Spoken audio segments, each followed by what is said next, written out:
But ದಸರಾನು ರಾಜಕಾರಣ ಆಗೋಯ್ತಲ್ಲ. ದಸರಾ ರಾಜಕಾರಣ ಮಾಡಿದವ್ರು ಯಾರು ರೀ? ಅದನ್ನೇ ಟೈಮ್ ಆಸ್ಕಿಂಗ್. ಅವರು ದಸರಾನು ರಾಜಕಾರಣ ಮಾಡೋಕ್ಕೆ ಶುರು ಮಾಡ್ಬಿಟ್ರಲ್ಲ. ದಸರಾನು ಮಾಡ್ತಾರೆ, ಅವ್ರ ಮನೇನೂ ಮಾಡ್ತಾರೆ ರಾಜಕಾರಣ.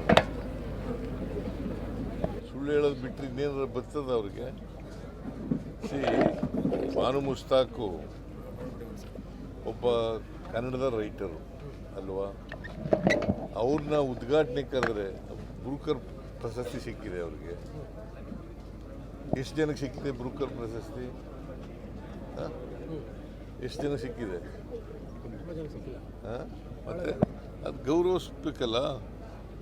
ಅವ್ರಿಗೊಂದು ಗೌರವ ಕೊಡ್ಲಿಕ್ಕೋಸ್ಕರ ಅವ್ರನ್ನ ದಸರಾ ಉದ್ಘಾಟನೆ ಮಾಡಿಸ್ತಾರೆ. ಅಲ್ಲ, ಬಟ್ ಈ ಥರದ ಚಲೋಗಳಿಂದ ದಸರಾ ಮೇಲೆ ಎಫೆಕ್ಟ್ ಆಗಲ್ವಾ? ಅಂದರೆ ಒಂದು ಬ್ಯಾಡ್ ಇಮೇಜ್ ಕ್ರಿಯೇಟ್ ಆಗಲ್ಲ? ಯಾಕೆ ಬ್ಯಾಡ್ ಇದ್ದೀವಿ? ಅಲ್ಲ, ಹೋರಾಟ ಮಾಡ್ತೀವಿ ಅಂತಾರೆ, ಹೋರಾಟ ಮಾಡ್ತೀವಿ ಅಂತಾರೆ.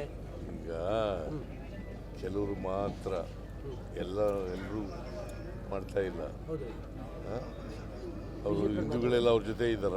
ಬಿಜೆಪಿ ಮಾತ್ರ. ಶಿವಕುಮಾರ್ ಅವರು ಹೇಳಿದ ಮೇಲೆ ಸ್ವಲ್ಪ ಗಲಾಟೆ ಜಾಸ್ತಿ ಆಗಿ ಚಾಮುಂಡಿ ಬೆಟ್ಟ ಹಿಂದೂಗಳ ಆಸ್ತಿ ಅಂತ ಅಲ್ಲ ಅಂದಿದ್ದು. ಐ ಆಮ್ ನಾಟ್ ಟೆಲಿಂಗ್ ಹಿಂದೂಗಳ ಆಸ್ತಿ ಮುಸಲ್ಮಾನರ ಆಸ್ತಿ ಅಂತ ಹೇಳಕ್ ಹೋಗಲ್ಲ. ಅದು ಹಿಂದೂಗಳ ಆಸ್ತಿನೇ ಇರ್ಬೋದು. ದಸರಾ ಅನ್ನೋದು ನಾಡಹಬ್ಬ ಅಲ್ವಾ? ಹೌದು, ನಾಡಹಬ್ಬ ಅಂತಂದ್ರೆ ಏನು? ಎಲ್ಲರೂ ಶೇರ್ ಮಾಡೋದು.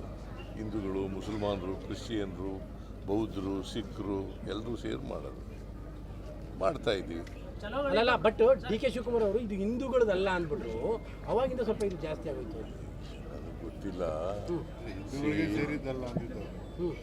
ಇದು ದಸರಾ ಹಿಂದೂಗಳಿಗೆ ಸೇರುತ್ತಲ್ಲ. ಅಲ್ಲ, ಚಾಮುಂಡಿ ಬೆಟ್ಟ ಅವ್ರು ಚಾಮುಂಡಿ ಬೆಟ್ಟ ಹೇಳಿದ್ದು.